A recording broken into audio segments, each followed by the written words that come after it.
Today we are going to understand how red rods can be used also as a language apparatus, that is for reading and writing long, longer, longest and short, shorter, shortest.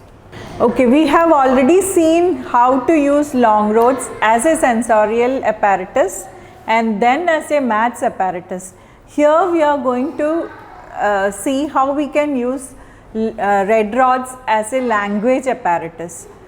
For example, here the concept we introduced is long, longer and longest and short, shorter and shortest. So we can use this apparatus for making them read long, longer, longest and also later write long, longer, short, shorter, shortest and all that. For that we are using cards like this laminated to be matched with red rods. Let's see how it is done. Short. And this is long. Can you read this? Shortest, and this is shorter. Okay, so I'll keep it like this. You match short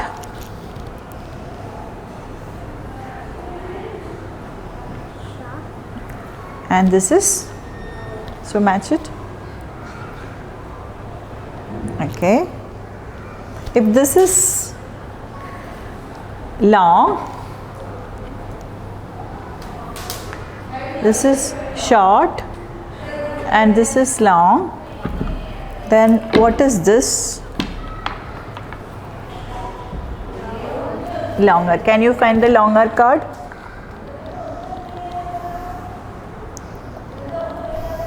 Very good, match it. If this is short and this is long, this is longer. What is this? Can you find the longest card?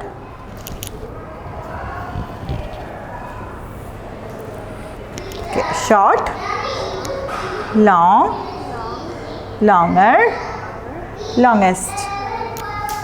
Now if this is long, this is short, this is shorter. Can you find the shorter card? This is shorter card or this is shorter? Match it. And this is shortest. Okay, long, short, long, longer, longest. This is short, shorter, shortest. Okay, so I think you have got a very good idea about the concept. If you have any doubts, please feel free to ask your questions or leave your comments in the comment box. Thank you.